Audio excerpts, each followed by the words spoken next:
This is Alex. Alex is in shock. Alex thought he knew the rules of football. Alex has watched football his entire life. Alex once corrected a referee from his living room, out loud. And then FIFA changed everything. 1 week before the World Cup, 7 new rules. Alex found out about them this morning. Alex has not recovered. Let's talk about what happened. Rule 1. The 5-second countdown, throw-ins, and goal kicks. Let's start with the one that will actually change matches. If a referee believes a player is deliberately wasting time on a throw-in or a goal kick, they will raise their hand and begin a visible 5-second countdown. The crowd will see it, the players will see it. The clock is running.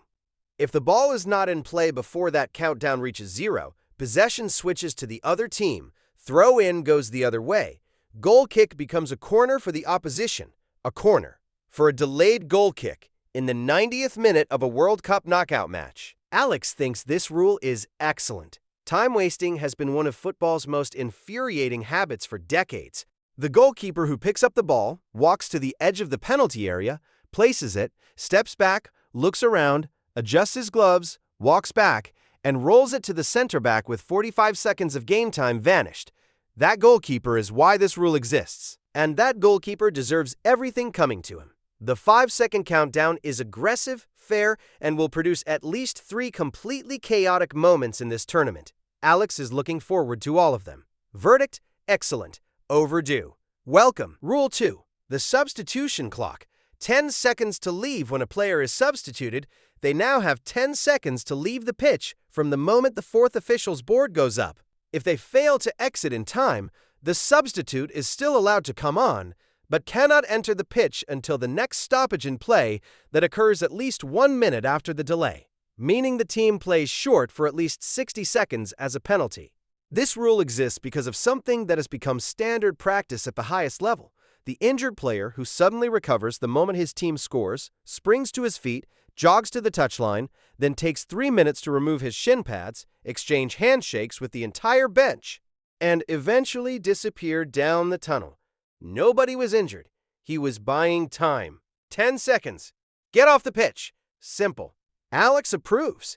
Although Alex notes that 10 seconds is going to feel extremely short the first time a genuinely injured player is rushing to get his boot back on, while a referee counts down with the intensity of a man defusing a bomb. Verdict: good rule. Slight concern for actual injuries. Overall, correct. Rule 3. The injury timeout. 1 minute off the pitch. Speaking of injuries, here is the new rule that will cause the most confusion in the first week of the tournament. If a player receives treatment on the pitch for an injury that causes the game to stop, once play restarts, that player must leave the field and remain off for 1 minute before they can return. The logic: stop players from faking or exaggerating injuries to break the momentum of the other team, waste time, or allow their teammates to regroup. If you're genuinely injured enough to stop the game, you can wait 60 seconds before coming back. The problem Alex sees: football is a contact sport. Real injuries happen constantly. A player can take a genuine knock to the head, be assessed by a doctor in 30 seconds, be confirmed fit to continue, and still be forced to spend 60 seconds on the touchline while their team plays with 10 men for no medical reason. Alex understands the intent. Alex also thinks the implementation will produce at least one genuinely absurd moment in this tournament where a player jogs back onto the pitch at the 61-second mark while a goal is being scored. Verdict: right problem. Slightly blunt solution. Jury still out. Rule 4. VAR for corners. For the first time in World Cup history, VAR will have the authority to review whether a corner kick has been correctly awarded. Previously, VAR could review goals, penalties, straight red cards, and mistaken identity. Corners, despite often being the direct result of a deflection nobody was sure about, were outside its scope. That changes in 2026. The important caveat: the review can only happen if it can be completed immediately without delaying the restart. In practice, this means obvious errors only. A ball that clearly came off a defender but was given as a goal kick, that gets reviewed. A 5-0, 5-0 deflection that could have gone either way, probably not. Alex is cautiously supportive of this one. Corners matter. They produce goals. Getting them wrong is consequential. If the technology exists to correct obvious errors quickly, using it makes sense. The concern, and Alex has this concern about all VAR expansions, is that immediately and without delay are promises that VAR has made before and not always kept. Verdict: correct in principle. Implementation will determine everything. Rule 5. VAR for second yellow cards.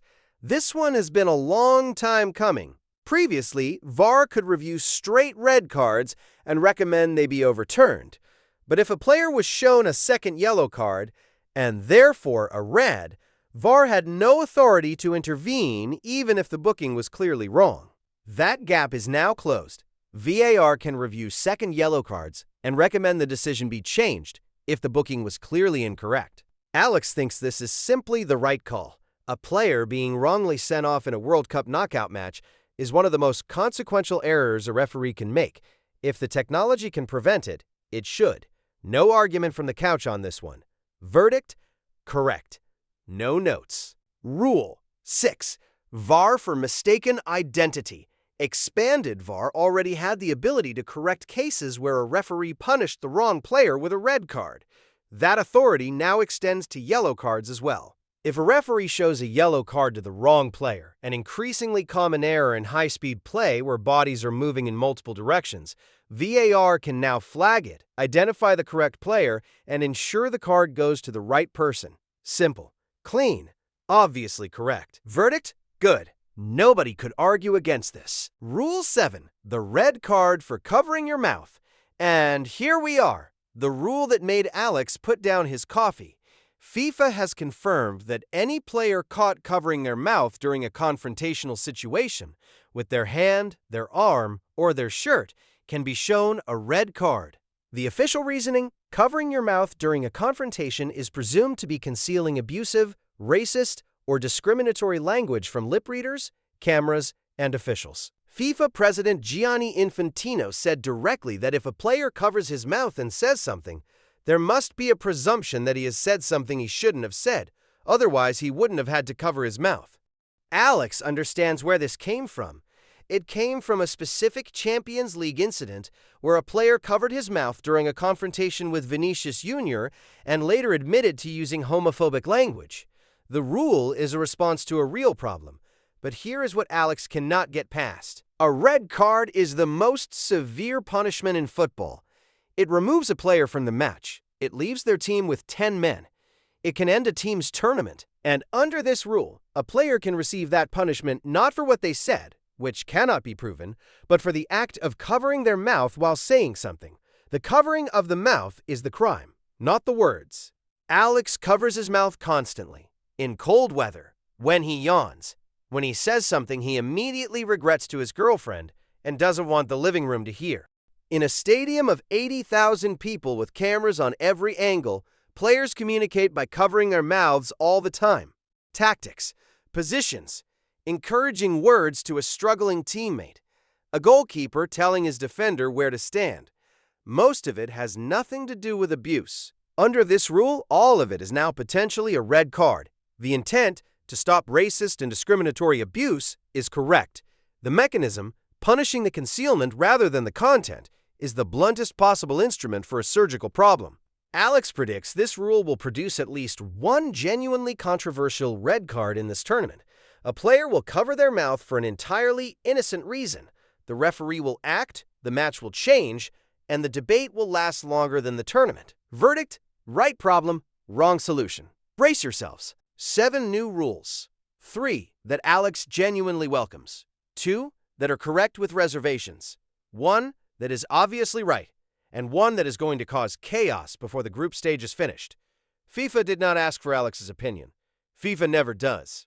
But the couch is always watching. From the couch, as always, which of these rules do you think is the most insane? Drop it in the comments. Alex already has a strong feeling about which one wins.